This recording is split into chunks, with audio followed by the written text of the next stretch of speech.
Oh shit. I just realized I didn't even put my face on the live on YouTube yet. So anyway. Okay. So yeah, let's wait for my guests to get in. Thank you for everyone who's watching on YouTube and did not just hear any of what I said because my face wasn't even on there.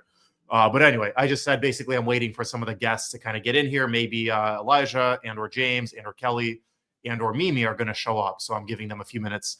But we have a couple of questions from TikTok already, it looks like.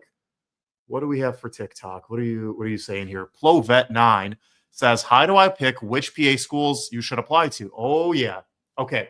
So that's actually going to be the topic of today's conversation. And that is going to be your application strategy. So that may or may not be kind of what you asked. You asked, how do I pick what schools to apply to? And the answer to that is the school that is going to be the most likely to accept you. Now, of course, if you're like a stellar applicant, you have like a 3.9, a ton of hours, 5,000 hours, whatever, you could basically just take your pick. You know, if you're that confident, okay, maybe a school close to home, maybe a school with a good track record, that kind of situation. But if you're like most people and you're just kind of like praying and hoping to get in, the school that's going to give you the best chance of acceptance is going to be the school you're going to apply to. Most people apply to 12 to 15 programs.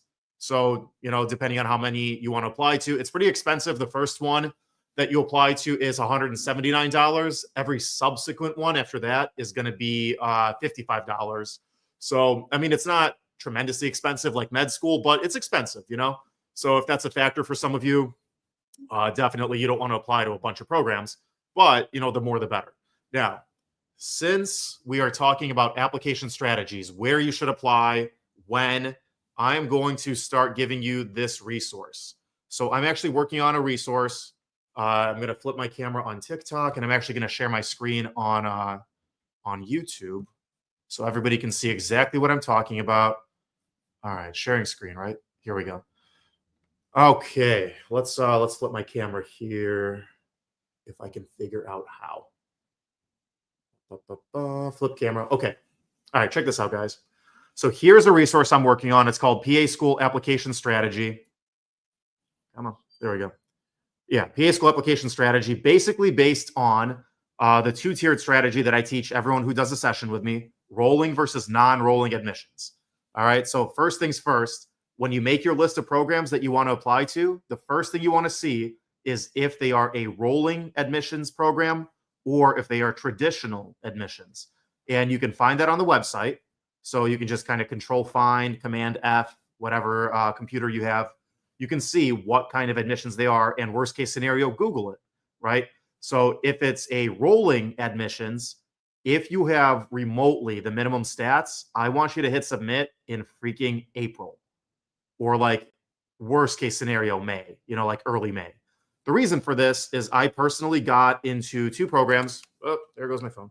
I personally got into, what is happening? I personally got into two programs. Or actually, I got interviews at two programs and I got into one of them. The reason I was waitlisted at the first one was because they were rolling. And I think I applied maybe sometime in June, maybe July.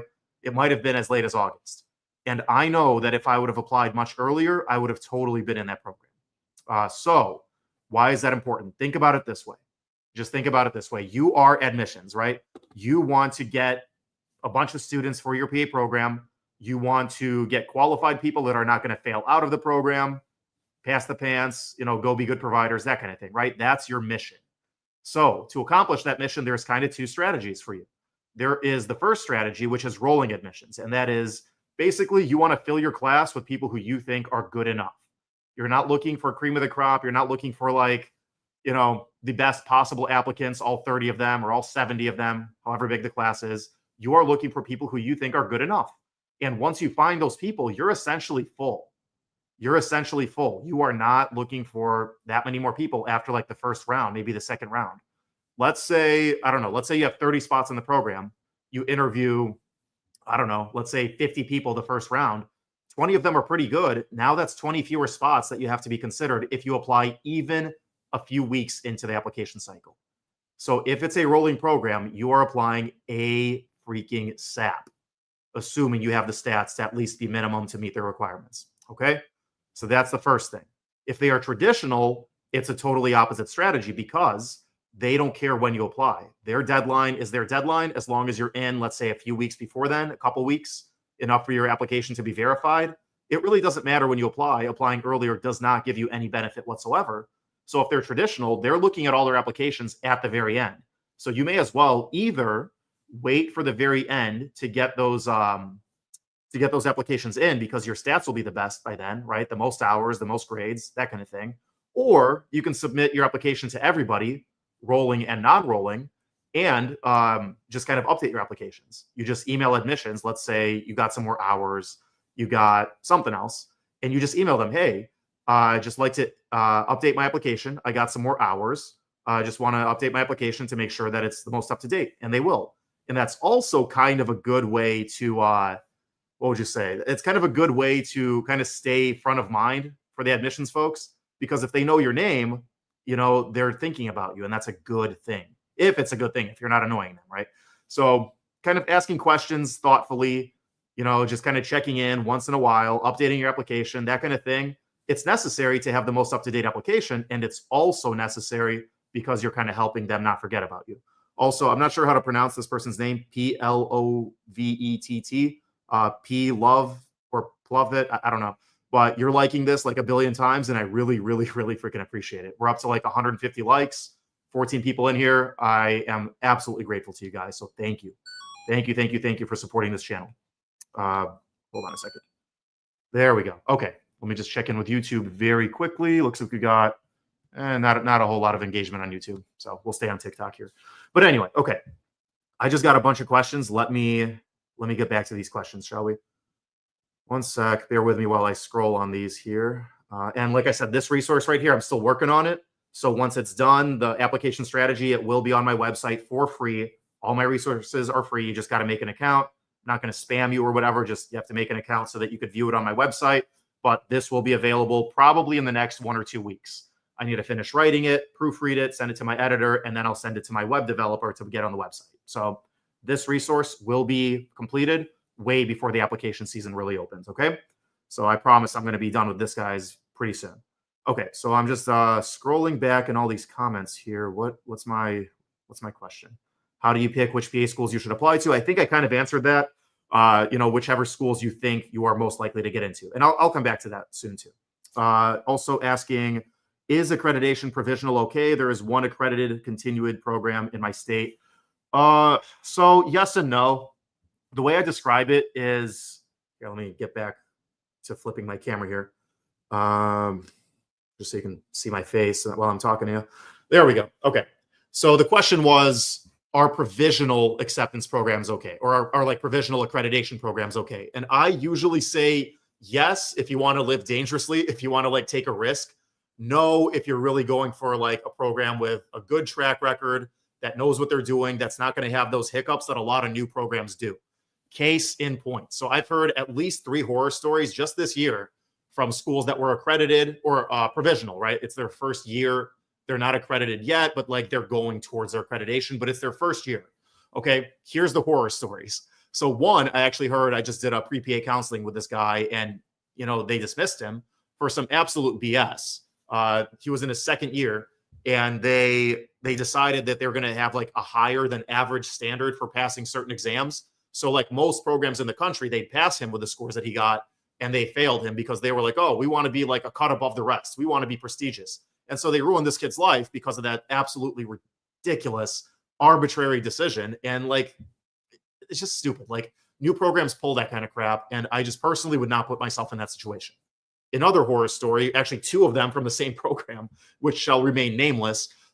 This program, this was so ridiculous. So this program, it's new. It's in its 1st year. And like the curriculum is brand new. It's untested. They don't know like what's going to stick, what's not going to stick, what's fair, what's not fair. There's no tutoring. There's no support because it's brand freaking new, right? So like there is none of that. There are no upperclassmen to help you, right? So in this particular program, I had not 1, but 2 people reach out to me going like, I'm failing out of this. Help me. Like, how do I get through this? There's no tutoring. The professors are not being helpful. I don't know what to do. And it's just not a situation you want to put yourself in if you don't have to. Okay. I equate provisional programs or programs in their 1st year with like Caribbean med schools, right? So Is it a high risk strategy? Yeah. Can you still become a PA through one of those programs or an MD through a Caribbean med school? Yeah.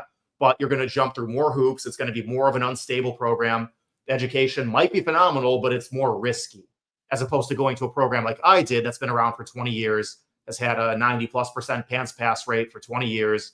You know, like everybody in the community knows them. They've got a ton of rotation spots. Like it's just more reliable, but those programs are more, they're more competitive for obvious reasons, right? So I hope that answers your question. Provisional accredited programs, I personally would avoid them unless you're kind of less competitive and you just want to take a chance and, go do that. But, be warned that it might not work out for you. But it should be okay. I mean, like every new program has to have a first year, even if it's phenomenal. So maybe give them a chance. But me personally, I try to be a little bit more picky in the programs that I go to. All right, this next question. What do you think about taking classes at Portage Learning? God, man, everyone takes their prereqs at Portage Learning, huh? So I personally took a couple classes at Portage Learning. I did Anatomy and Physiology 1 and 2, just because by the time I was applying to PA school, they were already, they were already like expired 5 or 10 years or whatever. So personally, if you're doing it to like fill in a couple of prereqs and you really need those prereqs, I think Portage is fine. I think any online program is fine. But if you're really trying to like improve your GPA, you're trying to take a number of classes, like 4 or more, trying to do like a post-bac type thing, I do not recommend online. And I definitely do not recommend like a self-paced thing like Portage. Now, one thing that actually Dr. Palferman said last time I talked to her was a lot of times if classes are online through a traditional university, the PA school has no idea if you took them online or if you took them, in person. They're have no idea. It's not like they say on your transcript, these were taken online, at least not that I'm familiar with. Portage, particularly, is through a college called Geneva College, which I think is in like Ohio or Pennsylvania or someplace around there where they get a lot of snow and cost of living is low. But it's in that area. And like, it doesn't say online, it doesn't say Portage. When you have your transcripts, it literally just says Geneva College. So unless you like admit this to them, there's no way for the PA school to know that you took a particular class online. It's just that it's from that college and that's all they know. Now, if they want to do some digging, they want to do some research, they want to like maybe cross-reference the class name or whatever with like something that was available online. I don't know. Most schools are not going to have time to do that. So like the kind of dirty secret is most schools don't even know if you took the class online or not, right? So that's kind of another thing. Me personally, I would prefer that you don't, just because it's harder to take a real class, quote unquote, sitting in the seat, going to campus, having the professor actually like being there. But, online classes do kind of go under the radar in that way. So is it best? No. Is it okay? Yeah. All right. What other questions do we have? Here we go. I'm working as a nurse for 7.5 years and about to start taking prerequisites for PA. Hey, I love that. I absolutely love it when nurses are trying to be PAs and not necessarily NPs. Nothing wrong with NPs, but it's just like, it's obviously a much less competitive and a much easier pipeline transition going from RN to NP, right? Because there's way fewer applicants to NP programs compared to PA programs. And there's that gigantic barrier of entry. You got to be an RN. So it's like way less competitive. The quality of the education, that's, depends who you ask, right? But yeah, it's way less competitive. So when someone says they're an RN and they want to go to PA school, I really commend them because they're taking that like narrow, harder path because they really believe in the education, the medical model versus the nursing model. Me personally, that's what I prefer. That's why I, chose the path that I did. But yeah, it's always just good to see that. But again, nothing wrong with nurse practitioners. What's my next question here? A bunch of people joined. Thank you guys. Oh, here we go. This one's brand new. Any words of wisdom for new grads trying to find their first job? Yeah, absolutely. And how often do you go live? So this one is kind of like a celebration for 7,000 TikTok followers, but TikTok keeps freaking moving the goalposts. Like my goal was to get 10,000 TikTok followers because that's when they open up something called Studio Live, and I could use StreamYard and actually like have way more tools to go live and to like be a creator. But they just moved the goalpost to 25,000. So like, screw me, right? But anyway, how often do I go live? I'm going to try to go like once a week. I can't promise that it's going to be every Friday because I work shifts. So some shifts I'm working Fridays. But I'm going to try to go like once a week. If you have questions, comment on my TikTok videos or just join the lives. I will announce them 1 or 2 days ahead so you guys can get into them. But yeah, I'm going to try to go live at least once a week, preferably, because people really seem to be getting a lot out of this and it helps the channel grow. So this person's saying, any words of wisdom for new grads trying to get their first job? Okay, so I'm going to say 2 things about new grads trying to get their first job. The first one is if you are already a new grad, you're already graduated, and you are now looking for a job, I'm already going to say you're kind of starting like behind the 8 ball. Like you're kind of starting behind a little bit, whereas you could have been looking for jobs all the way through your entire PA school education, like before clinical year even. But like clinical year, if you design it properly, is essentially one gigantic job interview. Like if you find a place you like to work where you make connections with the staff and they like you, that is essentially one gigantic job interview. Like think about it from their perspective. Would you rather like put your job on Indeed or someplace? Wow, look at that sunset. That is a gorgeous sunset. Anyway, you're hiring somebody. Would you rather put that on Indeed and just like look through a bunch of resumes, people you don't even know, and then just like hope and pray and wish that you get a good person? Or would you rather take a rotation student who's going to be a new grad? Yes. But you basically get to try them out, their personality, their work ethic. Do they show up on time? Do other people like them? All that good stuff. You get to basically try them out for like 4 to 6 weeks, however long the rotation is. That is a really, really, really great deal for employers. That's how I got my job, my first job out of PA school. And then once you kind of have that, they call it like the new grad stink, right? Like new grads are, you got to teach them how to basically be a provider. Like you know all this medicine, but you've never applied it. You don't know the EMR. You don't know how to like, they call it get out of a room because patients will keep talking and talking and taking and taking. You got to like firmly be able to do that. Like you just basically have to learn how to be a provider. And so when you're not a new grad, you've been doing this for a couple of years, you're much more attractive as a job prospect, but then you're expecting more money. So maybe not, but either way. So words of wisdom for new grads trying to get new jobs. 1, you should have been trying to get the job the entire time you were in a clinical year. Like that is by far the best time to make connections and maybe even get a job. I had 3 job offers before I graduated. I took 1, right? So that's what you should be doing. If you are already in the position where you are a new grad and you're trying to get a job, hopefully you're in the same city that you did all your rotations in, so you got some connections. Even if you don't get a job through one of them, you can call your old preceptors and be like, hey, do you know anyone who's hiring? I'm graduating in, I don't know, September, and I'm going to want a job. I'm kind of interested in these areas, but I would kind of take anything because I got to start paying back my student loans. So use your connections. If you are in like the worst situation possible, which is you're in a new city, you're not where you went to school, you have no connections there, you just graduated and you have 0 prospects, that's the worst place to be. Like, let's just be real. That's the worst place to be.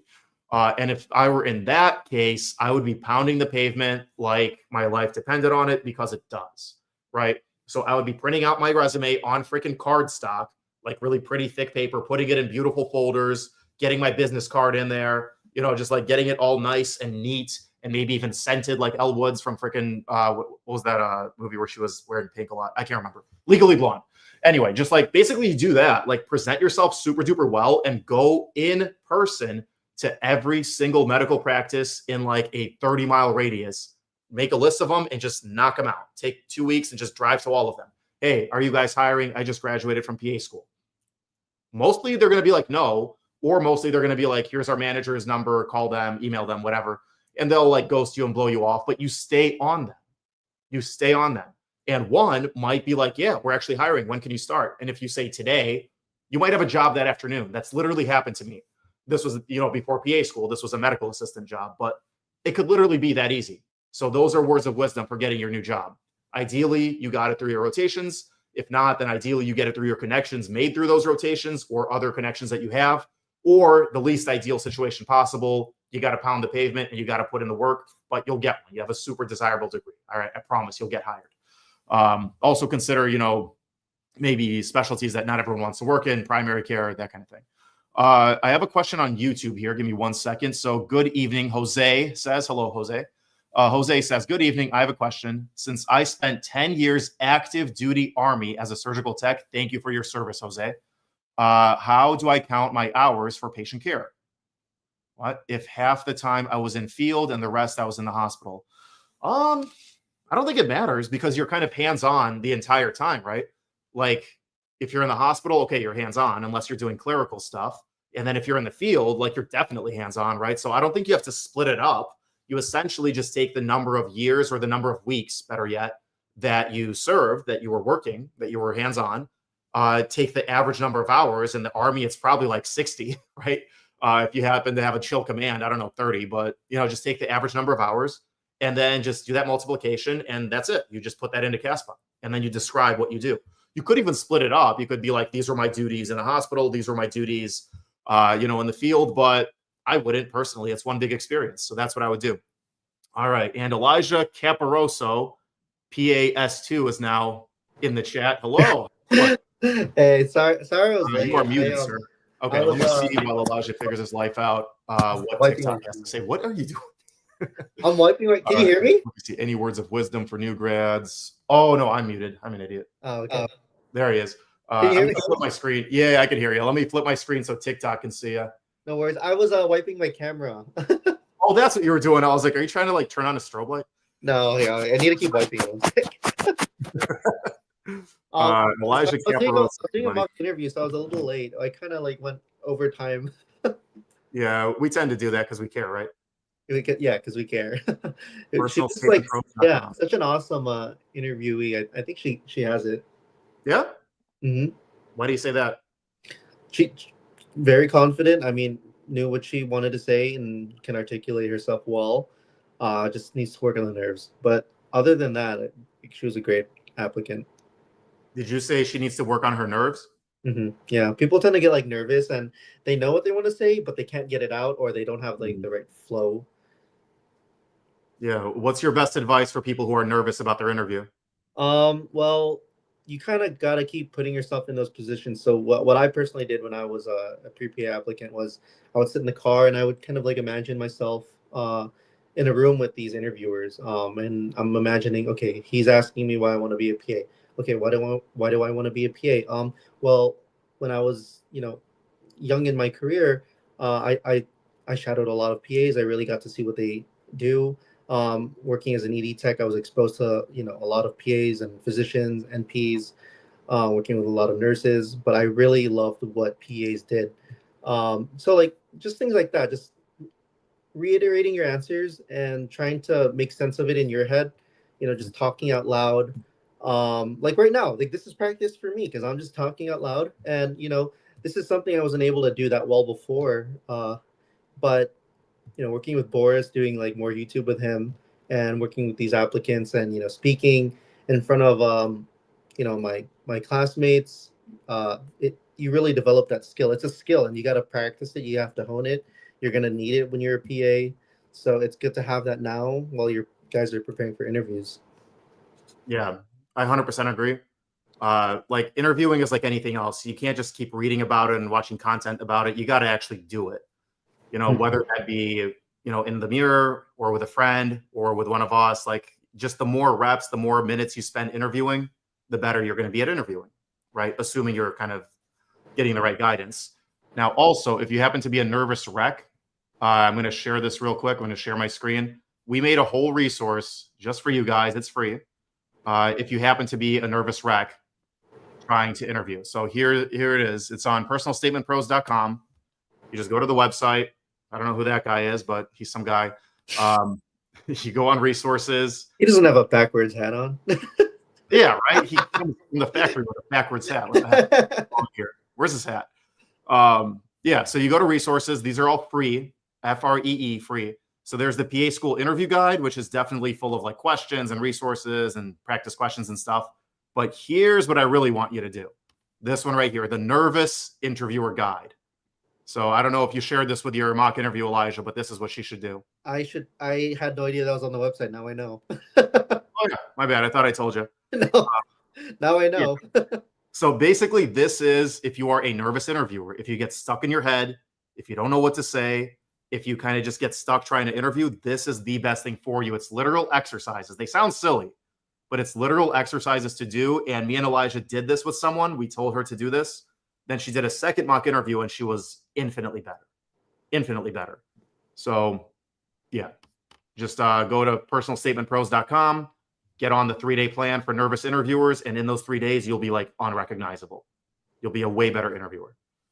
All right. I So, wish I had that when I was interviewing. What the heck?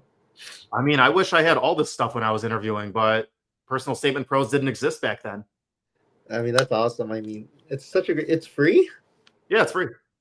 I didn't know that. Well, now you do, man. Spread it out. Spread it around. But anyway, let's see. Do we have any more questions here? Guys, put your questions in the chat. I think I got to the last one about finding a job as a new grad. Oh, shoot. There's a bunch that I missed. Crap. One sec. It's okay. Are you on TikTok also? Yeah. So TikTok, like I can't go live on TikTok through StreamYard. I have to do this. That's why I'm on my phone and I'm literally filming my computer. Okay. Which is silly. Whatever. Someone said, thank you for the answers. Hopeful RN to PA. Go get them. Here we go. Yeah, RN. Let's go. Yeah, really Love happy. my nurses. You guys are awesome. This person's saying, is it okay to bring up the admissions process that you want to go into academia as a PA? Yeah. Yeah, they actually love that, I think. Why wouldn't they? Is that on TikTok? Okay. Yeah, I'm seeing it now. Well, that's why you don't see it. Yeah. Well, I have it open now. I got it. Oh, okay. Yeah. I mean, this person's asking, is it okay to bring up like in your interview, like that you want to go into academia as a PA? Yeah, absolutely. Like, so the person you're sitting with, the person interviewing you is a PA who went into academia. So they'd probably be pretty flattered. They're like, hey, I want to be like you, right? I agree. I mean, not many people, I don't think there's anyone in my class that wants to go into academia. So to, be that unique and have that be the reason why you want to be a PA, I think that's awesome. I'm pretty sure they would get flattered. I'll ask them tomorrow. Who? I see faculty every day this week. We're working on skills, so I'll ask them. Oh, there you go. Yeah. Shoot Elijah an email or just like post this as a comment on TikTok on one of my videos, and I'll get you his answer. Yep. Just or DM me. I'll whoever that was, Matthew. This was Santos. Yeah. Oh wait, this is somebody else. It was Matthew Tessier. Yeah, just email me or like message me on like wherever you see this, and then I can get back to you. I'll ask them about it tomorrow. Yeah. I mean, I think it's a pretty solid thing to talk about. Definitely talk about how you want to practice, right? Like you want to get your experience, you want to actually put in your work as a provider, but that you eventually would love to be in academia part-time or full-time. Mm-hmm. This person is saying, what are my chances to get in out of state? I'm from New York. I'm not really sure what you mean by that, Santos. I mean, some schools do have in-state preferences. Some schools have preferences if you went to that undergraduate institution. Some schools don't, I think my school personally likes out of state students. I think half the class is out of state. So I think more than half the class is out of state actually. Yeah, it was weird because I feel like typically they would prefer in-state, right? But I feel like most of my classmates are out of state. It really depends on the program. Mm-hmm. So the rubric that I always go over from Widener University, they put up in-state or whoever went to Widener as like an undergrad. Hi guys, ask away. Oh, that's Elijah. That's me. Yeah, like they put on their rubric that it's like 5 extra points if you happen to be a student of Widener or if you're in-state. 5 points compared to like 20 points for a good GPA. So it's not like make it or break it, even if they do care. But, it gives you a little bit of extra edge for some schools, not every program. Right? Okay. If there's any other questions, kind of let me know. I'm also, Mimi, Elijah, and James said that they might. So I'm kind of like watching out for them. James might still be coming out of rotation. I'm not sure. But yeah, I mean, if you guys have any questions, like Boris practices, I'm a student, like you guys can ask anything. Within reason. Within reason, yeah. So what I was actually going to do, unless you have any topics you really want to discuss or like something cool from school today. What did we do? We splinted. And the awesome thing is that I already knew how to do that because I work as an ED tech. It's funny because most of the skills that we've been practicing, I've probably done like 80% of them already. The only things I haven't done are injections and suturing. So I'm still practicing that. But I've done casting or splinting, which we did today. Oh no, well I've done that before. Urinary caths. I used to do that as a tech. Yeah. IVs, I did that as a tech. Venipunctures, I did that as a tech. Mhm. Um, yeah, most of the skills I've done already. I guess it's just more of like the invasive ones that I guess I'll get to do in rotations, like hopefully a chest tube because I like that. Yeah. Hopefully, like assistant in Trauma. art line or something. I those are stuff I want to do, so we'll see. Yeah, I've never done one of those. We did them like on these rubber models that were all like worn out. So I don't know. That I don't count. know. That counts. I count that. I mean, You count that? well, It's I not don't like a even. real I thing. don't think my program even has like dummies for us to practice like art lines on or like test tubes. I think that's just something you have to get lucky with in on rotations. Yeah, if you're at the ER, more likely trauma. Yeah. One sec. We got a couple questions. How many schools is enough? I'm thinking 15. Average is 12 to 15, but it's much more important. It's much more, I guess, impactful where you apply and when rather than how many. You know, if you apply smartly, you don't really need to apply to that many, but the more the better. Um, any thoughts on that one, Elijah? I applied to 12 to 15. That's actually right on the dot. I think I applied to around 12 or 15. Hmm. I think that's like the average. If you have more, obviously you increase your chances, but I mean, applications are so expensive. If you're not getting an interview with those 12 or 15, it might be time to maybe take a step back and reevaluate, your application as a whole, because there's a reason you're not getting these interviews, whether or not it's you meeting these minimums, whether or not it's your personal statement, whether or not you have enough hours or you have the grades. You really need to reevaluate. But yeah, I did around 12 or 15, and I got an interview, so I guess my application was fine at the time. Obviously. Let me share my screen. So I'm actually working on a resource that's going to answer this for you at length. So I brought this up earlier. So the PA School Application Strategy Worksheet. So that's going to tell you kind of when and where to apply and the factors that you need to consider when you're applying. So these are the main factors. If you could think of any more, Elijah, I'd be all ears, but these are the factors that you should consider as far as applying. So rolling versus traditional, and we actually do have a question from SADS. I promise I'm getting to you from Virginia Tech there. So I promise I'll get to you in a second, but I might also answer your question by explaining this. So rolling versus traditional, what your school's application strategy is, your stats, whether or not you meet the minimum, whether you are below the national average, above the national average, which I believe is 3.5. Science, 3.6 cumulative is the average for the people who got in last year. Your volunteer hours, whether the school has a minimum, whether you meet that minimum, patient care hours, all that kind of stuff. Standardized testing, whether you've taken the GRE or the PA CAT or not, and whether they require them or not. And then, of course, special consideration if you're a veteran, if schools care about that, diversity, if they give you points for that, etc. And then once you've kind of made your list of schools based on that, then you need to start looking like, okay, am I qualified? Do I have these minimums? Did I take all the prerequisites for the proper grades and all of that? So I'm going to get way more in the weeds with this document, but this is going to be available online. Elijah, take note. You can share this with anyone you're advising to. I still need to read that. I haven't just found out about that. I literally just made this today. Yeah, this one's not on the website yet. I'm still editing it. My experience with rolling versus traditional, yeah, I had a couple schools that were rolling. The only thing is that when you submit your CASPA application, right, you want to submit early for those rolling admissions because they accept as soon as the application's open or whenever their deadline is. That's when they start interviewing students and looking at applications. Your CASPA was kind of, I don't want to say locked. Some schools will lock it there, and by the time your application is submitted, like that's what you have. Like that's it. Some schools will allow you to, keep continually update it, and you get in touch with them and say like, hey, I got more hours here, I got more hours there. You just have to be kind of cognizant of where you apply. Make sure you do your research, whether or not it's continuous versus or first.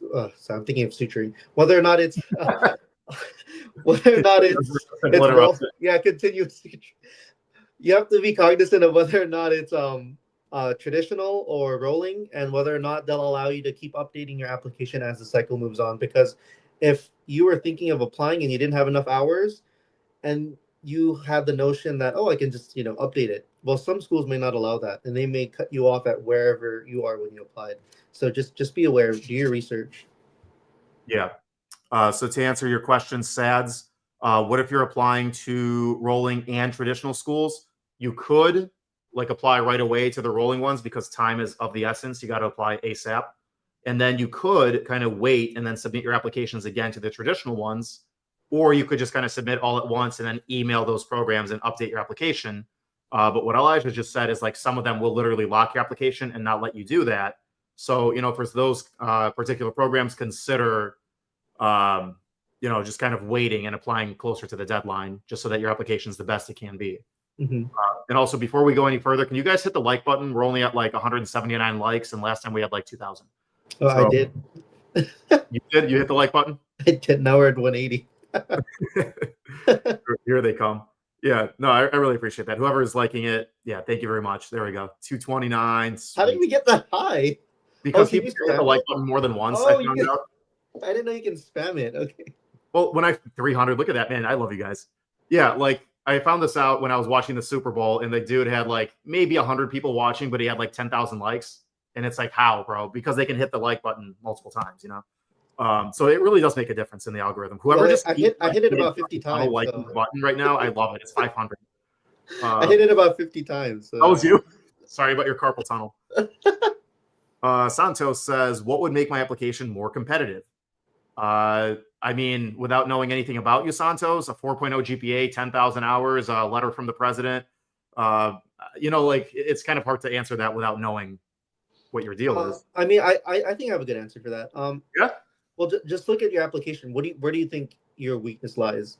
Do you have a 4.0, but you have like 2 hours of patient care? Then that's where you need to make, improvements. Patient care.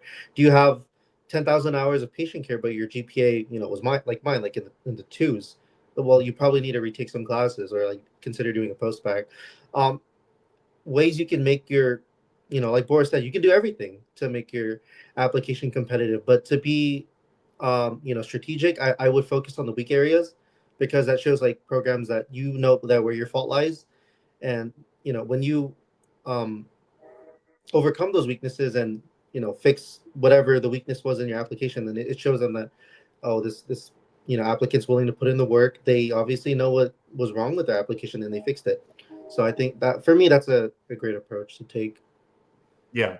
Where I would start with that is looking at the national average. So the national average for people who are admitted, according to the PA Life, they do this, I think, every year, every couple of years. Let me just share my screen again. I was researching this while I was making that document for everybody. But so this right here, bear with me. Where is it at? I think it's right here. Yeah, who gets into PA school? If you haven't read this, please read it. This is the PA Life, who gets into PA school in 2025. So this was just made last year. So the average admitted person is 25 years old, single, Caucasian female, 3.6 overall GPA, 3.5 science. Now, if you don't have this, literally don't worry. People get in with lower GPAs all the freaking time. I promise. But this is the average, okay? You do want to know what the average is. So 3.6 overall, 3.5 science, SAT was 1,200, GRE was 303, just a hair above average. She has 2 years of experience working as a CNA. So I don't know if that's 2 years of full experience, like full time, which is 4,000 hours. That sounds kind of high, but those are the stats, right? And then it says strong history of volunteering. Not sure what that means, but yeah. So compare yourself to those stats. If you're thinking, how do I improve my application? Compare yourself to those stats and just kind of figure out, okay, what is my GPA? What are my hours? What can I possibly do better? Right. So if, it looks like Elijah took a little break, so I'm going to flip the camera back on my face. Okay. Yeah. So basically look at the averages, look at the average person who was admitted and see like, where am I compared to that person? So the average person who was admitted last year has a 3.6 overall GPA, 3.5 science. Is yours at that or better? Is it higher? Cool. Okay. You're pretty solid. You should work on your hours. Is it lower? Maybe consider retaking some things or doing a post-bac or just taking some more classes. However drastic you have to get with it, just see that if you are lower than that average GPA, that's where your weaknesses lie, and that's what you got to do. Okay. If your hours are below the average, now they didn't give me an average number of hours, but they said, she has 2 years of experience. If you're working full time, that's like 4,000 hours. I think that's way high. I would say if you're under 2,000, you're probably below average. So you should probably try to get some more hours, not at the expense of your grades, not at the expense of your GPA. You can always get more hours. You can not always fix your GPA. Elijah has resumed joining us. So I'm going to bring him back. So just look at the average wherever you're deficient. If you don't have any volunteering whatsoever, commitment to the community, go get that. It doesn't have to be like feeding homeless people or working at the hospital. Go walk some dogs. Go do some Habitat for Humanity. Go I don't know, jingle the bell during Christmas time for Salvation Army and collect pennies. Like whatever you want to do, just whatever you care about. You got to make sure that you have all those check boxes. And if you don't, go get them. Sorry, I was just texting your little group, seeing if anyone would join. I was trying to text James too. Oh, I did not see if anyone says anything. Elijah said that. No, I also didn't email them the link. So I don't know. We'll see. We'll keep checking. Yeah, we'll see. It's okay. We do have a bunch of questions though. And we're also up to 2,000 likes. Holy crap. Yeah, I've been nonstop spamming. That was you? Someone else is too. It's not just me. There's no way you did 2,000. No. I probably did 100 of that. Yeah, no, seriously, thank you guys. The likes help this channel and the views help this channel. So thank you. We have a bunch of questions we have not gotten to. Someone said LOL. Never mind. That question has 2 parts. Which question? Sorry, I zoomed out when you were answering that question. I'm not sure what they're asking. So this person says, should I take the GRE? I haven't started studying at all and want to apply this cycle. That's a great question. Elijah, what do you think? It depends on how many schools you require your GRE. Out of the 12 or 15 that I had, only 2 or 3 of them required it, and I never got an interview for them, even though I took it. So it kind of depends. I'd say if a lot of your schools or any of your schools require it, then you should try to take it because those are chances. But I mean, if the cost of it and the time for it, if the cons outweigh the pros, then I don't see a point taking the GRE, considering the fact that I think PA programs are trying to veer away now from the GRE. But obviously, if it's a requirement for your school, a school you want to apply to, you should take it. With regards to studying for it, I don't have any good advice. Honestly, I didn't do good. I'm probably the worst person to ask for the GRE, but if you need it long answer short, if you need it for a school that you're really interested in, you should take it. Otherwise, if a school doesn't require it, they probably don't even care about it. They may not consider it as a part of your application. Mm-hmm. So as you saw, I was trying to Google how many programs this year do actually require the GRE. It's not many. Yeah, we're veering away from it, I think. Yeah, and some schools are starting to get the PA CAT, which is much harder to study for. Oh yeah, I've never taken it, and I'm so glad I got it before that. Yeah, that's because it's like the MCAT, and that's just a tremendous amount of studying. But what I would say with the GRE is if you're good at taking tests and you take a practice GRE and you do really well, that might be a way to set yourself apart. Because what you're trying to do is you're trying to get smaller and smaller and smaller buckets of people to compete with. So if you happen to have a good GRE score, 305, 310 and above, whatever, over 300, now you can apply to schools that require it that most people are not going to apply to because they didn't take it. So that's one. If you do really well, that's another feather in your cap or whatever. But yeah, if you take it and you do average or better, you just got yourself ahead of everyone who was too lazy to take the GRE.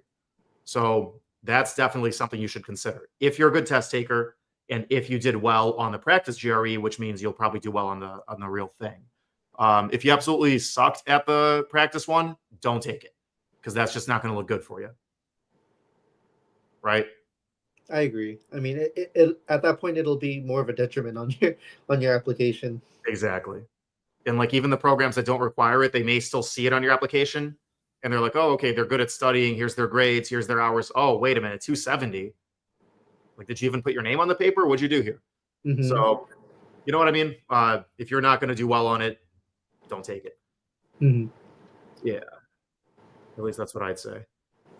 No other questions, I don't think, right? Yeah, any questions, guys, post them in the chat. I don't think we have any more so far. Let me just check. I have a question. I have a question for you, actually. I got an answer. What's up? Do you have any advice for me going into rotations, like with regards to studying for EORs? Because I've been kind of on Reddit, looking at resources, but I still haven't really found a solid strategy that I want to implement. For EORs specifically, or on rotations specifically? Probably EOR specifically. I feel like confident with rotations. I think it's the EOR portion, like, and studying for it, and like how to study for it is where I'm getting caught up. So I'm not sure if it's still like this, but Mhm. personally, whenever I started buying the Rosh Review supplemental question banks, Yeah. my EOR scores just skyrocketed. Mm-hmm. Like my first one was GYN, and I barely passed it. It was like 2 points that I passed it by. Oh, And God. it Okay. was so bad. And I was like, man, if this is going to be the rest of clinical year, this is going to be a very tough year. But no, I started buying the supplemental question banks. They were like $100 a piece, 120. So it wasn't like cheap. But man, as soon as I did those, everything went way up. Mhm.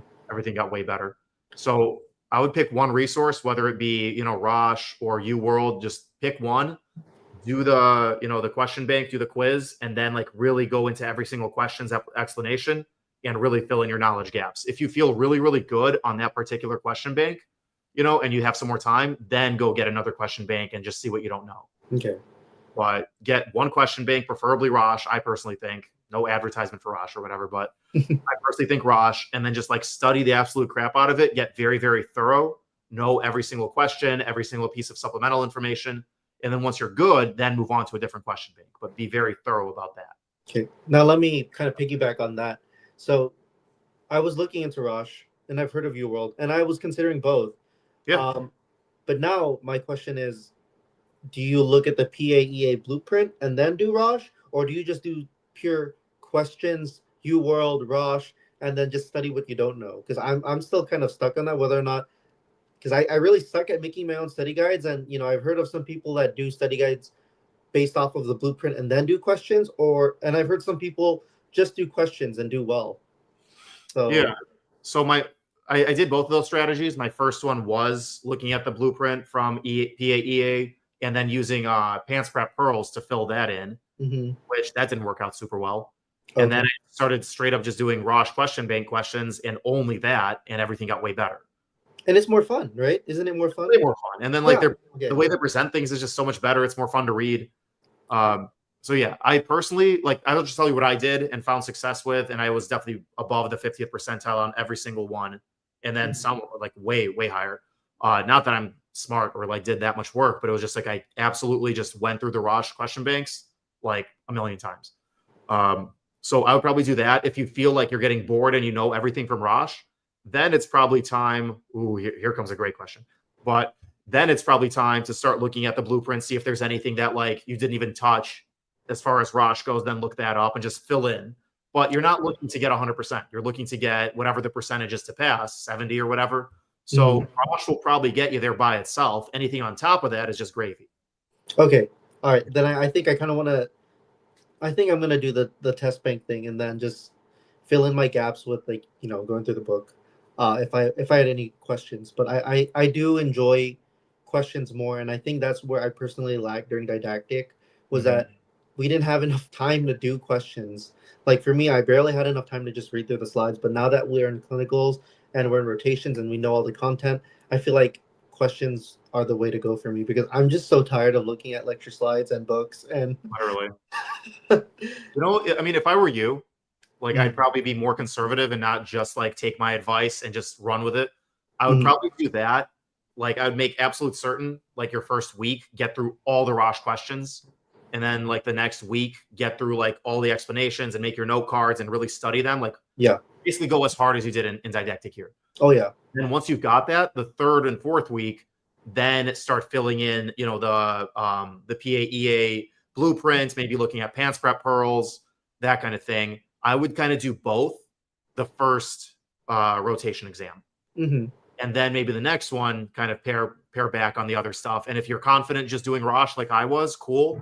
But at least for the first one, just don't give yourself a chance to fail. Do both. Okay. you know, and then once you get more efficient, get more efficient. But, you know, I'd probably do both because I wouldn't want you to not do well in your first one. So I actually, and you know this guy, the Mexican PA, because you've talked to Oh, him yeah, before. Mario. I watched his video, and I think I like what you're saying. I'm gonna try to implement what you're saying and what he says, because he also says something similar. He said Rosh, UWorld, and then if you have an AAPA membership as a student, Hippo Ed is another test bank that's free. So Mario mentions that in his video. So I'm gonna try to utilize probably all that, and then probably what you said with PANS Prep, and then just making notes on things that that I have a gap in my knowledge. But yes, Sure. thank you. I mean, you answered my question, so that's perfect. Yeah. Yeah. Just don't get too many resources. You're going to get overwhelmed. Get through one thoroughly, then get to the next one. Okay. You know, we actually have a bunch of questions. That Yeah. Sorry. Sorry, no, guys. you're good. But I'm also hogging it. to continue the rotation thing, I feel like you're not going to have any issues on rotation whatsoever. Right? Like you're someone who probably shows up early and you're super personable and you're not going to piss anyone off. Like all the stuff that I did poorly, you're going to do well. So, Oh yeah, I'll stay 3 hours late to look at this patient. yeah, I don't do that. Just the way to procrastinate studying. Oh, there you go. No, Elijah's like going to be the best PA ever. He's going to be a great PA rotation student. All right, let's see this question. I think the bureaucracy one, I think, was the first one. We got a bunch here that I want to get to. But so this person's saying any videos on the bureaucracy of PA, collab agreements, research. What do you mean by bureaucracy? Just like the logistics of being a PA, keeping your certification and all that stuff? Like politics? I'm kind of confused. Is that like a politics question? Collab agreements. Well, so it varies state by state. Like you have to pass the PANS. That's the first thing. You do that, then it's good for 10 years. I always recommend getting into a specialty where it's kind of more generalist, like urgent care, emergency medicine, family medicine, internal medicine. So you like have that knowledge solidified. So you're going to be a shoe in for the recertification. As far as like collab agreements, your employer is going to take care of all that. I wouldn't really worry about it. They'll have an admin department that's going to have you. So that's all very easy. Licensing fees, all that kind of junk. Like it's all very easy to Google. As far as bureaucracy, politics with PA, we can get to that later. Do certifications look good on the application? Depends what certifications. What I do you say mean? yeah, CPR, BLS, yes. Should. I mean, you actually have to have those just to matriculate into school. Yeah, I mean EMT, having that cert, important. MA certs, yeah, whether or not you are certed as an MA or not, those are good. Any cert, I feel like it helps. Yeah, everything and anything.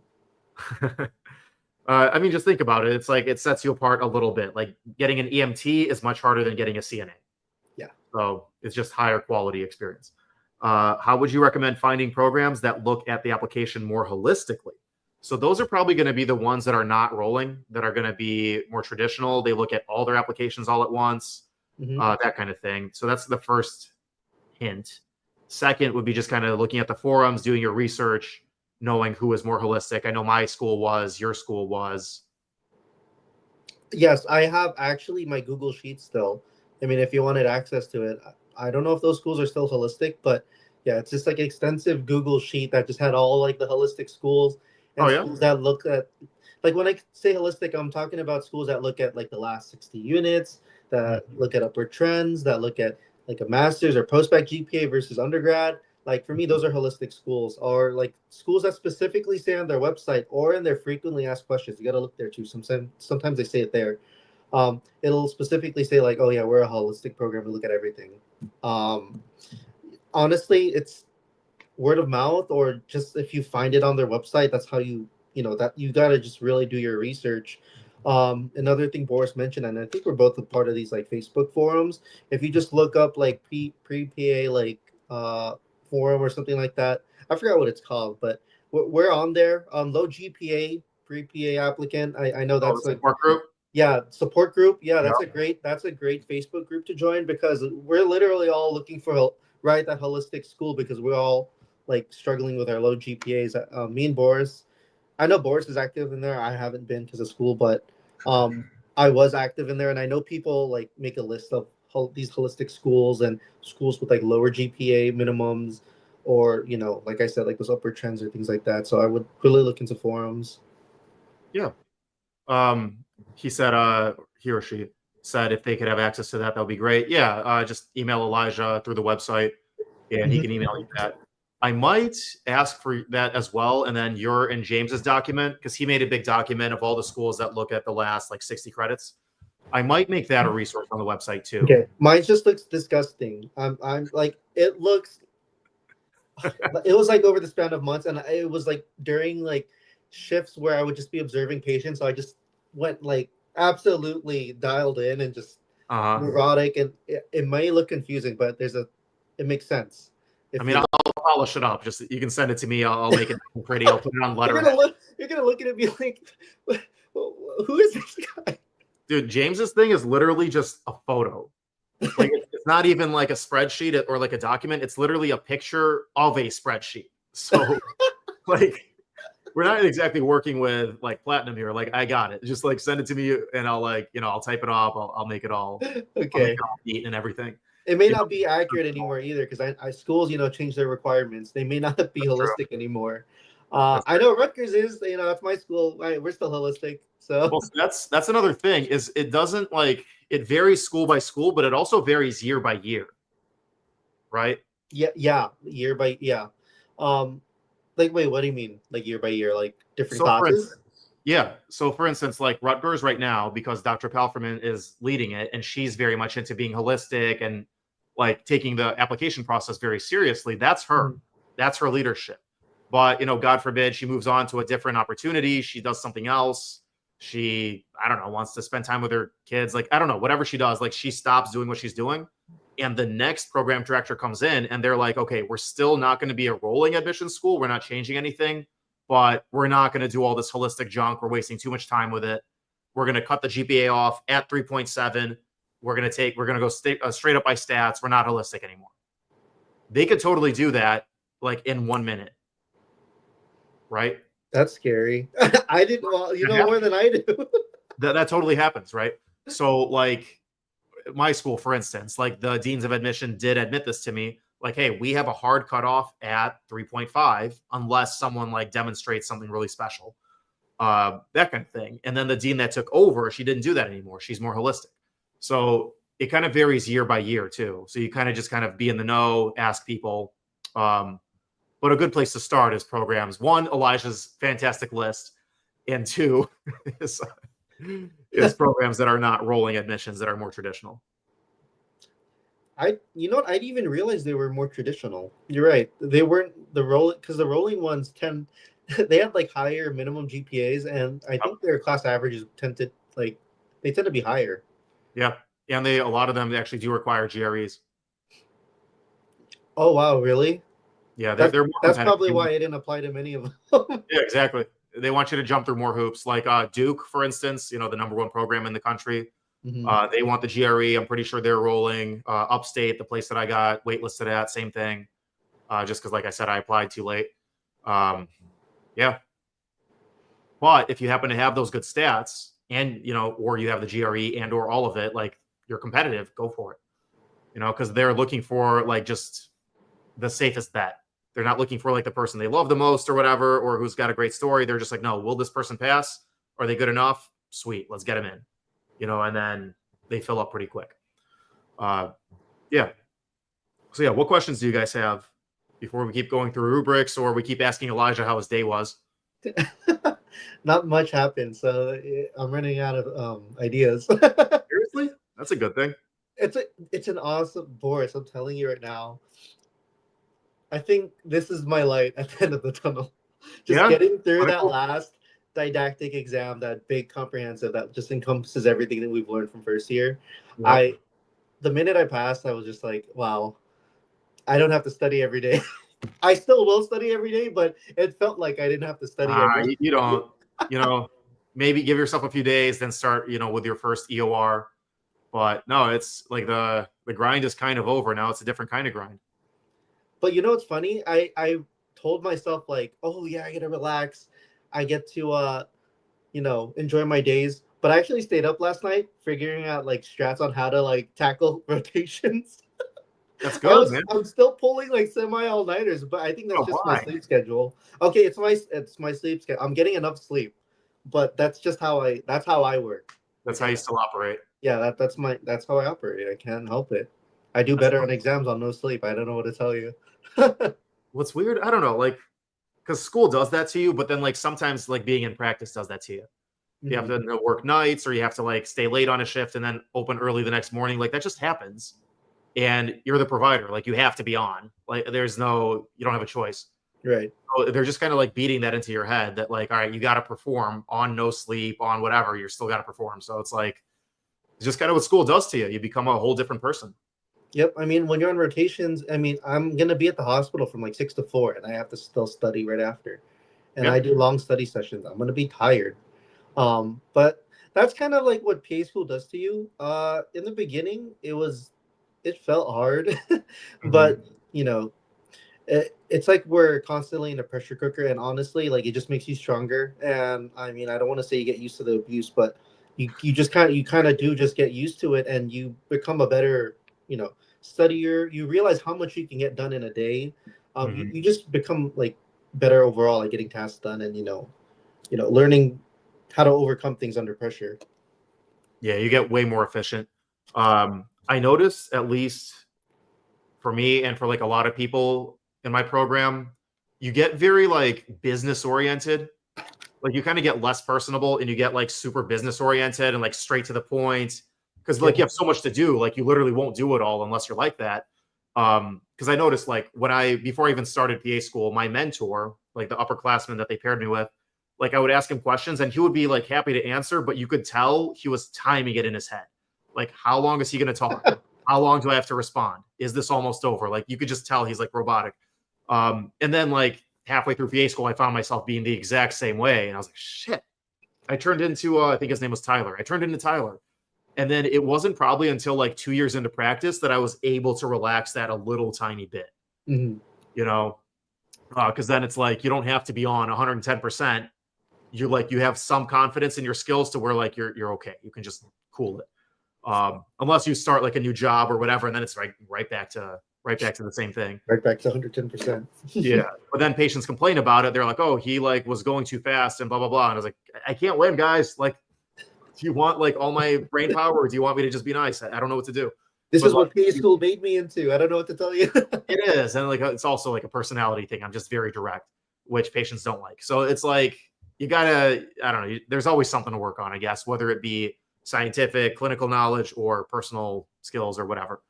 But yeah, anyway, that gigantic aside, what do we have going on here? No other questions, I don't think.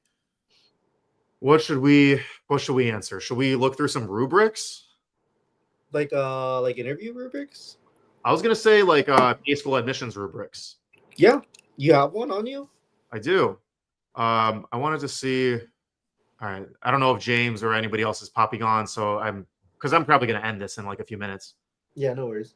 Yeah. Well, that's perfect because I had family plans. I was gonna take them out after this was done. Oh my God, go to dinner with your family, man. You should. I already told my wife she's fine with it. She's fine with you being away for like a little bit. Yeah. Well, also, I mean, on that note, like all the money you've made from all these advising sessions is probably paying for dinner. So she should probably just kind of like let you do this. Yeah. I mean, I told her I was gonna talk to you. I haven't talked to you in a while. I missed you. So That too. And also, like, it's good for people who like go to the website, they get services from us. They like know who the heck you are now. yeah. I'm sorry, guys. I swear I'm real. I'm a real person. I've just I'm a real boy. I'm a real boy. I just don't have a life. Is what it is. No, literally. I mean, in PA school, it is what it is. But it's definitely good to like know who this guy is when they go to the website. They get like a mock interview or whatever. I was a little skinnier on the website.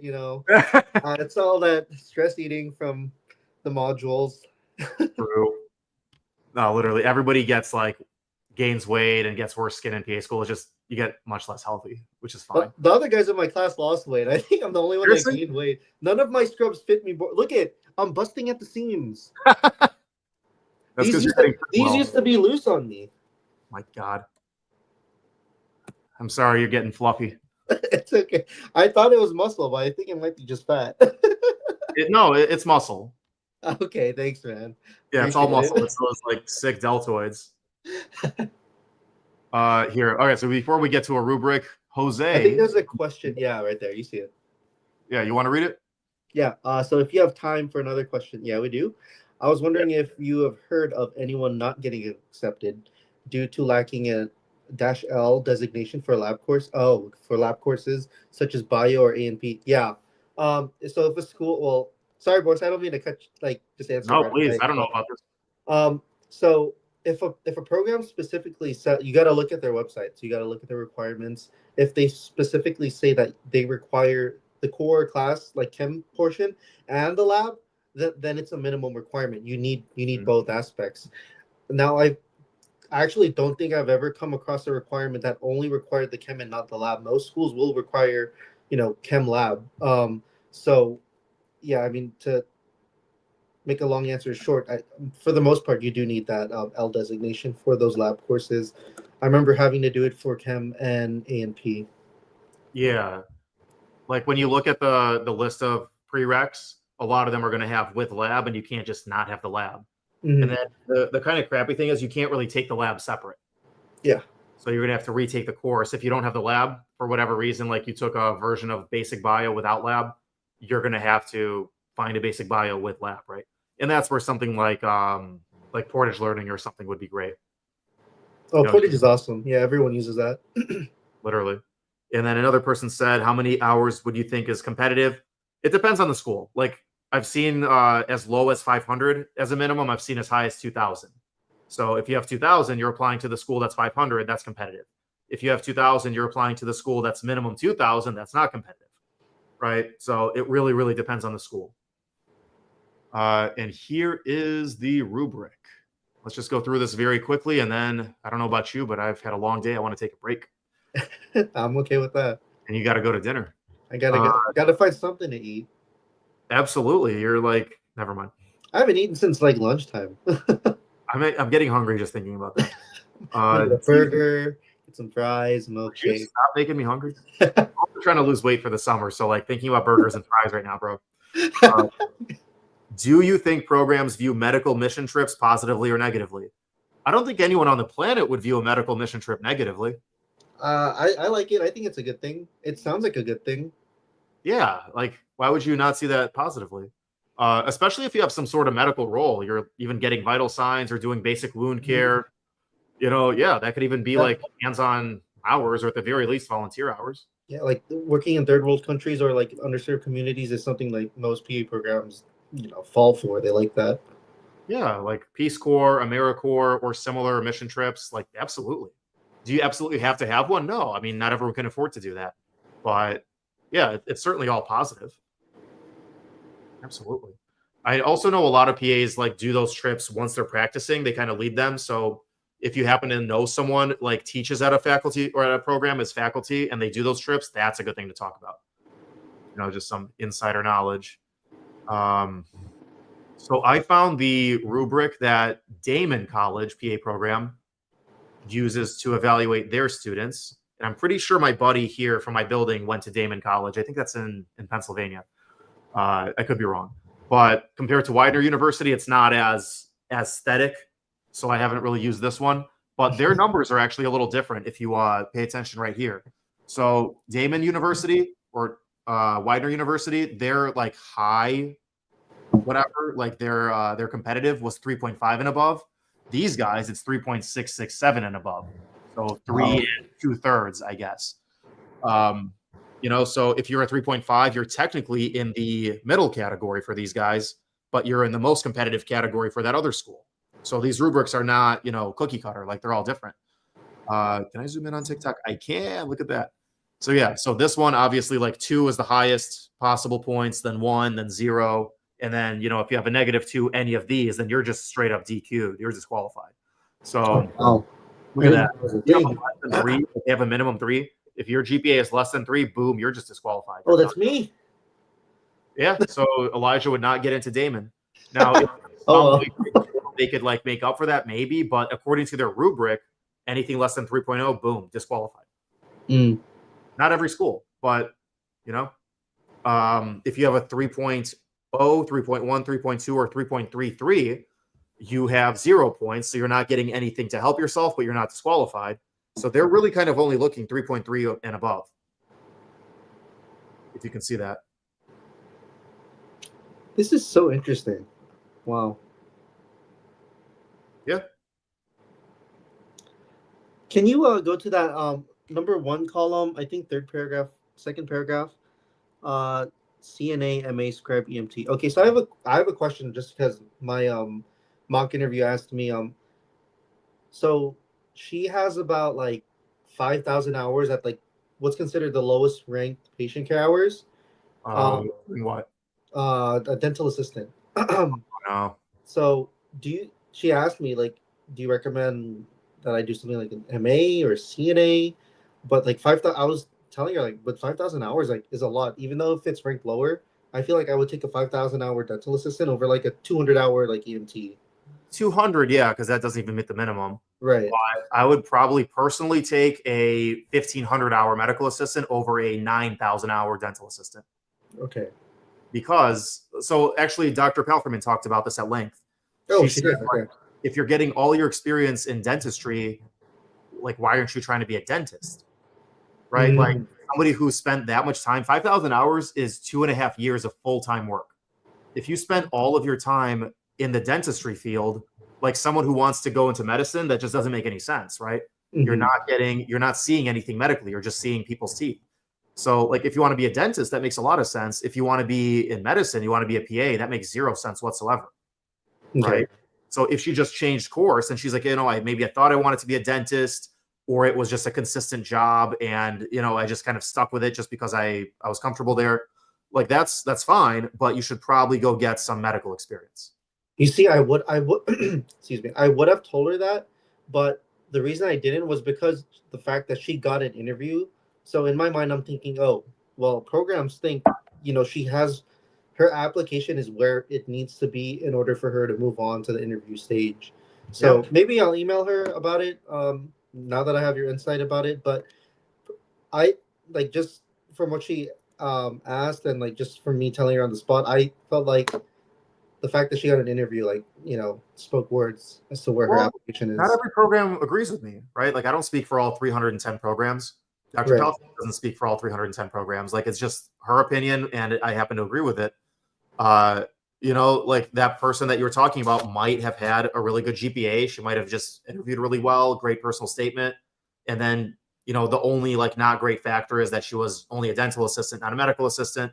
Like she's obviously still working with patients. She's still working with fluids and like nasty, body stuff. And, she worked there for 5,000 hours. So she's like likable and she like works well in a team environment. Like it's close enough. I've seen like there were people in my school who were literally what were they? They were like veterinary assistants. Oh wow. Not even with humans, or like physical therapy assistants or something. Like not all that medical at all. And like they got in. Right? So yeah, I guess it kind of depends on the school then, huh? Yeah.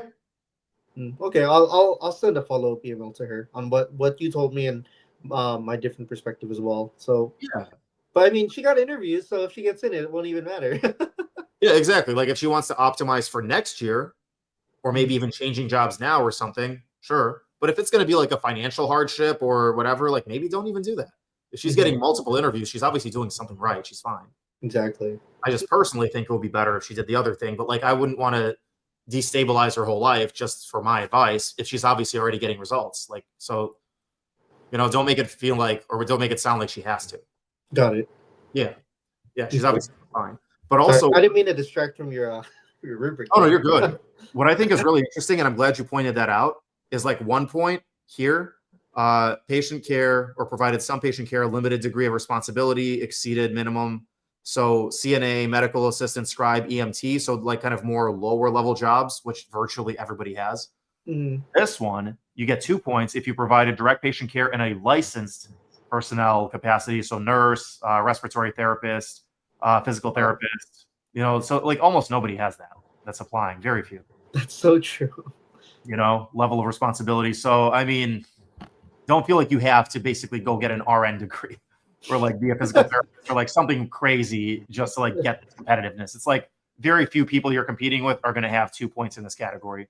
Most are going to have the 1, and that's fine. Okay. This isn't a test where like you have to get 100%. This is more like realistically, who are you competing with? You're mostly competing with these people. You're not competing with a lot of these people, so I would not worry about it. But you are competing with a lot of these people, 3.6 GPAs. So this right here would be something to possibly work on. What does that say? Achieve minimum number of hours, if any, no responsibility. So I don't know what that would be. I guess like healthcare experience, not patient care, maybe. Is there a -5 below disqualified? Because I think I'm in that category. No, there's not in this regard. My GPA is so low, Boris. It is abysmal. So you probably wouldn't have gotten into Damon. Look at that. More than 2 repeats or course failures. So if you have like 2 Fs, I guess you're out. Which I do. I have a lot. So you wouldn't have gotten in here, which is, that's fine. There was one girl that I just talked to. Who was it? I can't remember her name, but not like I would say it anyway. But I just did a pre-PA counseling with her, and she had like multiple Fs. She had like 3 or 4. But then her last couple of semesters, she was kicking butt. And I told her, like, look, it doesn't really matter, like, because the last 2 semesters are really good. Get a couple more good semesters, and you're probably okay. For programs that only look at the last 30 or 60. But, something like this, that school might be more strict on something like that. They might be like, oh, 2 failures in general, boom, you're blackballed. Like, it's just not happening. Mm-hmm. Unless, again, you talk to admissions and like, look, I know your rubric said this, but look how much I improved. Maybe it's possible, right? So never say never, but these rubrics are at least a good place to start, but don't get too discouraged. I think more schools need to post rubrics like this just so there's yeah, more transparency, because I like, how would I know this if I didn't like extensively look through their website? Like, this is something that if it was like smack dab right in the middle of their website right when I open it, then I probably shouldn't waste my time or money here. I'll go look at a different program. Willie Fordham said, "We boosting the algorithm." Thank you, Willie.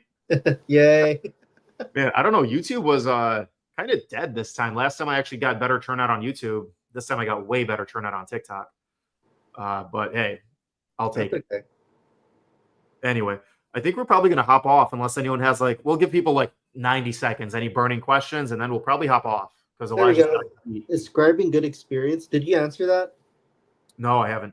I've seen some schools say it's weaker. So Boris and I just talked about this. I don't know if you just tuned in, but it does lie on the lower end, depending on the school. Some schools may not, rank patient care hours or healthcare hours. So technically scribing would fall under healthcare experience because you're not actively providing direct patient care. Like as an EMT, like I was splinting people, I was throwing in IVs, I was getting vitals. Now that's direct patient care experience. Scribing, you're more like following a physician or a PA. So that would be ranked in the weaker category if we were to say that in the lower category. But it kind of just depends on the school. So some schools may not care about that. You just kind of have to do your research and look into the schools and see their PCE requirements or healthcare experience requirements and see whether or not scribing lies with everything else or if it lies in its own category. Yeah, very, very true. Because like for instance, my program, almost everybody scribed. Like I don't know if it's the majority, but close to the majority, everybody just got their hours from scribing, myself included. Right. So some schools really see it highly, like I do. Some schools think it's healthcare experience, or some schools maybe think it's like lower level medical experience. So you just got to do your research, but there's plenty of schools that will see it as high quality patient care experience. Willie is asking, what kind of PA is Elijah? PA is PA S2. Elijah's your PA student. PA student year 2, baby. Let's go. PA student year 2. Let's go. Starting rotations in less than a week. So let's go. Nice. I can tell you what kind of PA I want to be. Initially, I thought trauma surgery just because I loved what they did at my last hospital. Now it's kind of shifted. The lead cardiothoracic surgery PA, helped teach suturing to us a couple of weeks ago, and I kind of was delving into cardiothoracic surgery. So I talked to him about it. I'm trying to get an elective rotation with him. So I'm considering both trauma surgery and cardiothoracic surgery. So we'll see. I mean, we'll see where rotations take me. So dude, if you can get an elective rotation in cardiothoracic, that'll make you competitive for trauma. Exactly. Surgical, and then you'll have that cardiothoracic background and connections. That's the one you want because that's probably one of the highest paid PA specialties. It's just something I was looking into. I mean, I don't want to take up too much time here and get past it, but I was just doing research on trauma, and depending on which hospital you work at, whether or not it's like a level 1, level 2, there's not Mhm. much consistency. But when I looked into cardiothoracic surgery, I really saw that it was very black and white. Like you knew what your role was, and you kind of stick to that at every hospital that you would get hired at. Um, Mhm. and I really enjoyed like the vein harvesting portion of it. I feel like that just adds another extra skill, more autonomy onto your resume, and I really love hands-on skills. That's something I learned quickly, after doing the skills lab and suturing. Is I really love being hands-on, and I've always been like that, even when I was getting my patient care hours. And I'm going to try to continue that trend. So I mean, we'll see where life takes me. Yeah, I feel like either specialty will be really good for you because they're both very hands-on. You're practicing at the top of your license. Cardiothoracic, you have like a very, like you said, distinct responsibility. You're doing vein and artery harvesting, helping in the OR, that kind of thing. And then, flying back to your private island because you make so much money. You mean paying for my saving up for my son's college because and Just paying my debts, huh? send your son to the military. I don't think his mom wants that. She wants Probably him nice not. and close to home. Well, just like think about how much you could buy with all that tuition money. You guys can that like that is so true. live in large. I'm Uh, still in debt from undergrad, so we need to figure that out first. she's going to go to med school, so you guys are going to be in debt for a hot second, but you'll pay it Yeah, off. we'll be 60, but and in debt, but we'll be happy with You're our not job. going to be 60. You're going to make like $500,000 a year together, probably more. Like you'll be Oh fine. yeah. You'll be fine. Willie says, does mental health aid count as patient care hours? Depends on your roles. He also asks, I heard that it's hard to switch specialties once you have been in one for a certain number of years. Not really. No, Uh, that's not true.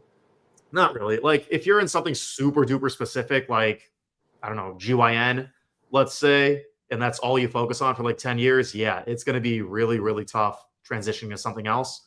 But maybe not even, honestly. I don't know. Like it's like riding a bicycle. Like all that stuff will come back. Hmm. I mean, it's hard because right, like you were so focused and dialed in on one specialty, and now you have to basically learn from scratch something like brand new. Yeah. Like anything, like going into PA school or like starting anything new, it's going to be hard. But if it's that's why we have lateral mobility in our specialties, and like as PAs, it's because we're generalists. Like we can do all these different things, and it's up to you whether or not you want to jump around to different things or Mhm. stay to one certain thing. I think for the most part, people like to stay in one certain thing. Most of my professors jump to like two or three different things at most. Um, but it just kind of depends. It is harder in certain aspects, but to actually like, quit your job and like find a new one and say like I want to go from like the hospital to like family medicine. No, I don't think there should be any problems in like finding a job. I don't think it's that hard. No, and I've seen people switch from like cardiology to gastroenterology. It's a whole different learning curve. But Hmm. within a few months, they were pretty adjusted because like the soft skills, those transfer, Hmm. right? Like the patient care skills, the like bedside manner, working with medical assistants, working with nurses, like all of that transfers, and that's the hardest thing to learn. And Hmm. so like, the medical stuff is basically just like building on what you learned in school for yet another body system. Yeah, it's going to be a learning curve, but no, it's not impossible. It's not even probably that hard. It just takes time. Um, Going to something where like you're really hands on, going from like being really hands off. Like let's say I was in psych for like 5 years and I got really, really good at SSRIs and antipsychotics and basic talk therapy and stuff. And then like I tried to go to like cardiothoracic surgery where it's like super hard, like hands on, very good, like surgical kind of technique. And I haven't even sutured for 5 years. That's gonna be tough, but not I agree impossible. with that. Yeah, I agree with that. What does he say? Now, another thing, just a funny scenario, because I worked with a PA that like kind of had the shakes because he was old. The Now, shape? if you were working in family medicine for like 30, 40 years, and then you're 60 saying, "Oh, okay, I want to do cardiothoracic surgery," No and way. your hands are going, hey, he sutured well though. Okay, he sutured Really? well. This was in the ER. His hands were like this, but his Yeah. suturing was perfect. Like, oh, it looked so good. I was so curious as to how he did that. If I was his patient, I'd be so nervous. It's funny because the patient wasn't nervous. I was nervous. Really? I was scribing and I was nervous. I'd be nervous if I was the patient. Like, why is this dude's hands shaking? Like, what is my leg going to look like when he sews it up? Is it going to be all like zigzaggedy? It's crazy because the minute he threw in that first bite, like Uh-huh. his hands were steady, like steadier Uh, than mine. I think, like as a 20-year-old. Wait, hold on a second, Elijah. Go back to your neuro unit. What kind of tremor is that? Isn't it like Parkinson's? Like the no, or it's the with voluntary movement. What is that one? That was like probably my weakest section, to be honest. Is it the what do you call it? Essential tremor or intention tremor? That's the intention tremor, Opposite. right? Opposite?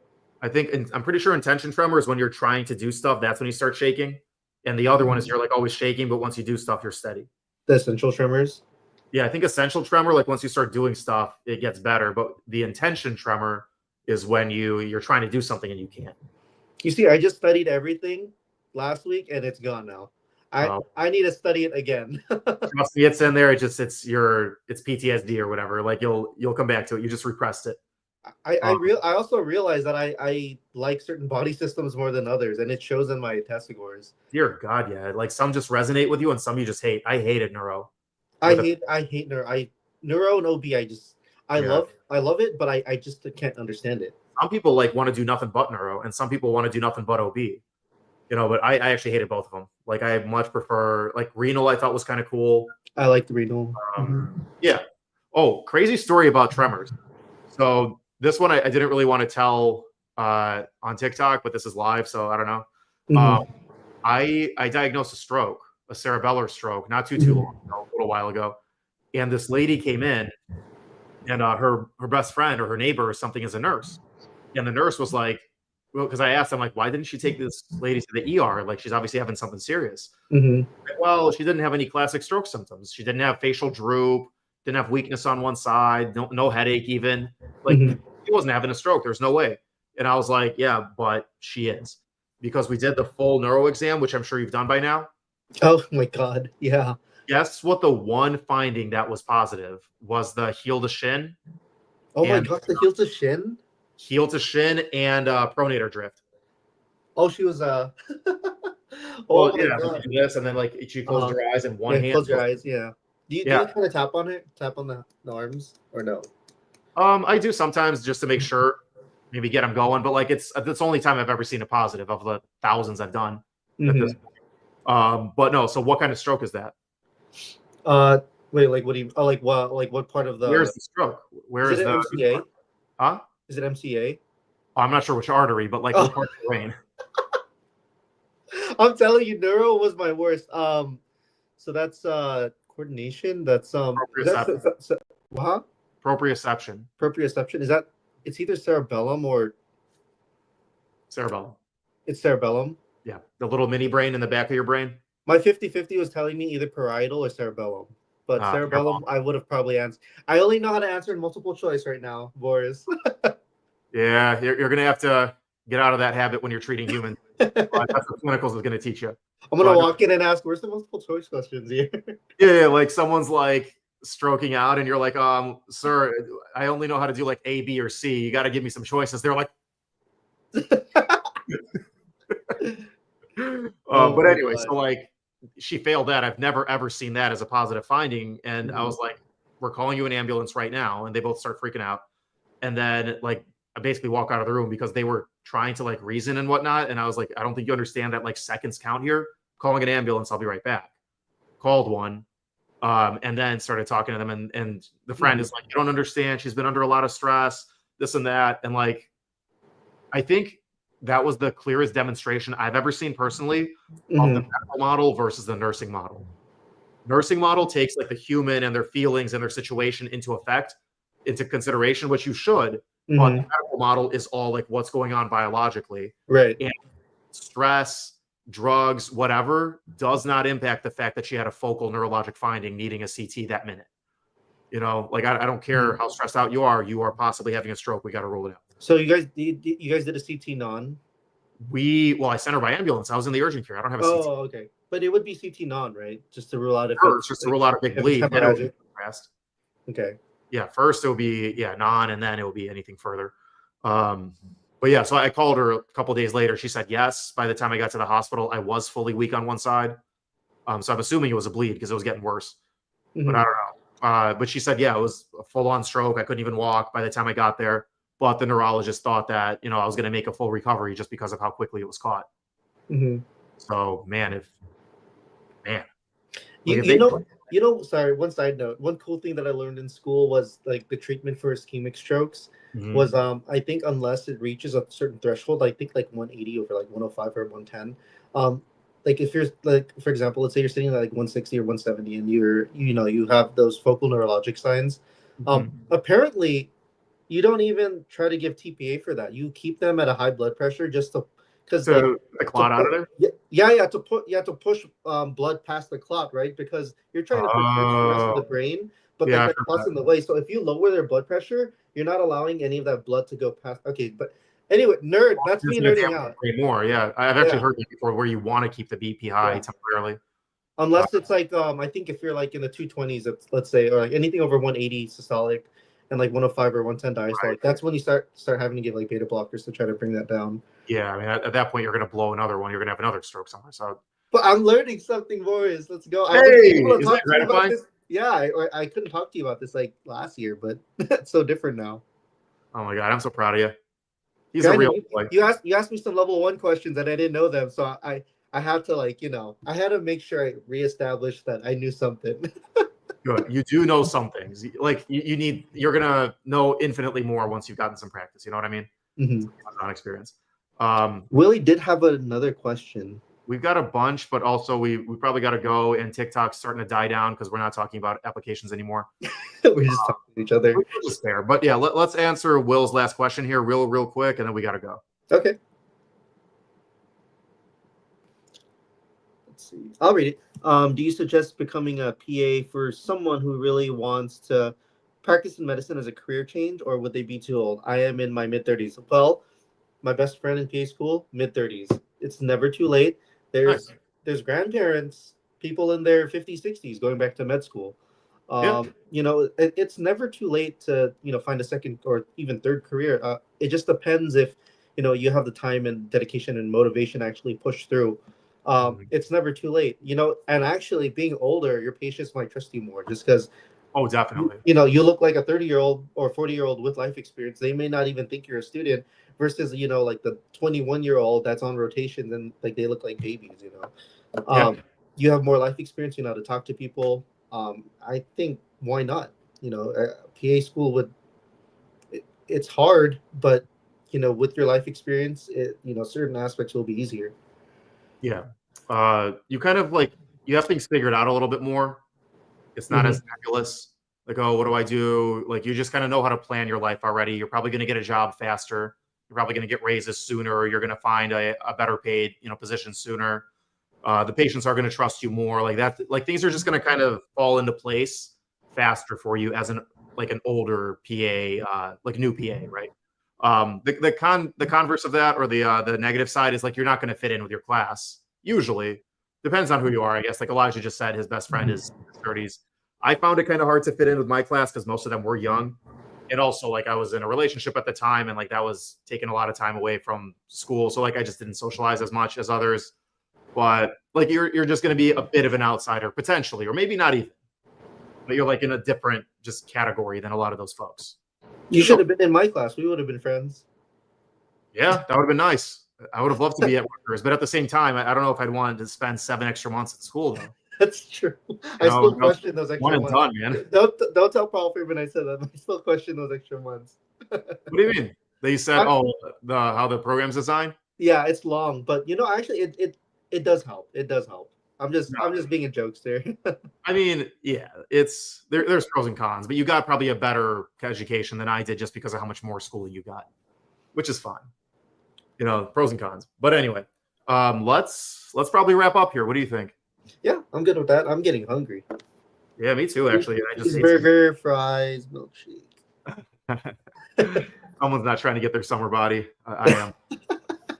Like I really. just worked out legs today. Don't give me that. Me I'm too. hungry because I worked out. Yeah, that's true. Well, also that's the difference between like a married guy and a not married guy. Is like I really want to look good in summer. Like, hey, maybe meet the next missus or whatever, and you're like, I don't give a shit. I'm just gonna like eat what I want, have a great summer. So Dad bod is acceptable for me. dad bod's acceptable to some people. So anyway, this is not what this channel is about. But yeah, anyway, I'm gonna cut the feed here on both, and I'm just gonna chat with Elijah offline for a hot second, and then that'll be But yeah, guys, personalstatementpros.com. If anyone's still on TikTok, which is like one person, it looks like. It's me. Basically, oh, it's you. I was gonna say hit the like button, but anyway, we got I am. 3,300 likes, so we're groovy. Like we're pretty happy. Oh yeah. Yeah. So yeah, this was a good live. The lives are getting bigger and bigger every time I do them. That's good. You need more. I think you should keep adding gas. It's fun. I'm gonna do one every week. I can join you next week if you do it. Yeah, absolutely. I would. Let me see. I have time. I don't know if there's a way to do this together with you. Well, hold up. Add guests. Oh yeah, add me to the live. Yeah, are you viewing it on TikTok currently? Here, I can request. Hey Yeah, Matthew. Yeah, no worries, man. I hope what we said How would helped. that work? But now it's gonna echo probably like crazy. Oh well, I just have to let's see mute. How do I mute myself on here? But if you do, then we're not gonna see you on YouTube. That's okay. We'll figure it out in the next TikTok. Yeah, we will. And like, I don't know. Like I said, as soon as we hit 25,000 followers, they keep moving the goalposts. Matthew says, "Thanks, guys. Hey, thank you very much for viewing on TikTok and on YouTube, man." Yeah, as soon as we hit 25,000 viewers, we could stream everything from StreamYard to TikTok to Instagram to YouTube to everything at the same time. Mm-hmm. But until we're like that popular, it's just we got to keep doing this, which is fine. People are supporting the channel, so yeah, you got to start somewhere. Yeah, absolutely. And like, I'm super grateful for the success we've already had, right? Like people, I don't know how many hundreds came in total. It's probably last time it was like 400. This time it's going to be probably about the same, if not better. Mm-hmm. We got thousands of likes. People are subscribing. People are doing our services. Mm-hmm. Like you made like $1,000 this month, didn't you? Hey, I'm not counting. I am, because I'm writing it off my taxes. But like, yeah, I mean, the point is like this is growing. It's good to see you engage. Like people who are going on the website, they see who you are. So This is good, man. This thing's growing. I'm really, really happy about this. Of course, man. I love being here. Thank you for having me. Yeah, absolutely. Thanks for doing this whole journey together. No worries. 1 second. I'm ending the TikTok. Yeah, 286 total viewers, 3 new followers, 13 people commented, an hour and a half, and I don't know how many likes, 3,000 something. That's good. I mean, we need to just trend it upwards now. Dude, that's lit. That's way, way more than I expected for a tiny. It's fun. People actually do like these lives. Yeah. We were so I said I was gonna do a live when we hit 7,000, and then like it kept hovering around like 99, 98, 7,001, and like now we're at 7,012, so we're not going below 7,000 now. I mean, if you need guests, just ask me. I have a couple of like classmates who would be interested. If that's something you're interested in. I know James is always like that guy knows how to talk. I love listening to him talk. Man. Yeah, I love talking to James. Yeah, just let me know. Just text me. Dude, literally anybody in your class, especially that's got a cool story that wants to come on for like a half hour or whatever, like a live interview or something, and we'll record it. Or we don't have to go live if they're not comfortable. They probably would be if I tell them like, oh yeah, there's a YouTuber that wants to go live with you. Like they'll probably like I said, it doesn't have to be live if they're nervous about because going live is stressful. You don't know what you're gonna say. You don't want to say something stupid. That's true. So it's scary for some people, It's not like, oh, can we edit that out? No. Yeah, there's no editing, man. Yeah, not really. Yeah. So like when we were, I don't know about you, but when I was new with this, I was editing a lot of stuff out just because I said stupid things or I stuttered or whatever. But like now it's gotten smoother because obviously. But yeah, anyway, I'm going to end this thing on YouTube too. Let's see, end the stream. See you guys.